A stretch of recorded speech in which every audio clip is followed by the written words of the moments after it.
مساء الخير عليكم، ازيكم عاملين ايه؟ الكبده دي انا لقيت اعلانات كتير عليها وحبيت اجربها. هي طبعا كبده مجمده بس متبله ومتقطعه اسكندراني. وزنها تقريبا نص كيلو. هنجربها مع بعض كده ونشوف طعمها ايه في الاخر. انا هقدمها مع بطاطس محمره ومع عيش. ممكن تعملي جنبها مكرونه. انا هنا احتجت شويه فلفل الوان وفلفل اخضر. وهي متبله مش هحتاج احط معاها اي توابل. الكيس زي ما احنا شايفين كده محطوط في طبق فويل ومتقطع صغير. ومحطوطه في تتبيله اللي هم عاملينها توم وبهارات ومتهيألي كزبره. جبت حله وحطيت فيها كميه من الزيت زي ما انتم شايفين كده، كميه كويسه عشان تتحمر كويس.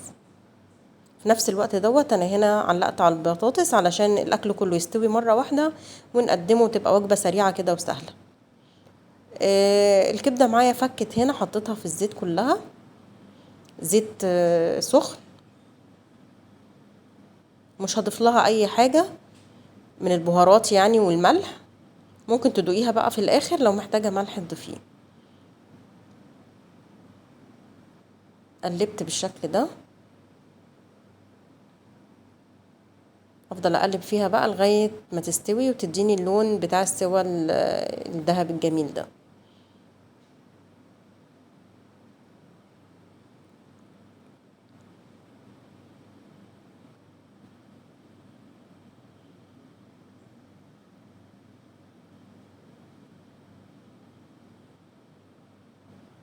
طبعا مفيش حاجة زي البلدي اللي بنجيبها من الجزار، بس الواحد حب يجرب في اليوم ده قال نمشي حالنا بيها ونجربها في نفس الوقت، يمكن تبقى كويسة يعني.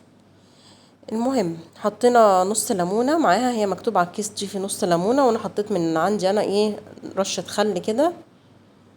بعد ما دخلت في السوا حطيت الفلفل.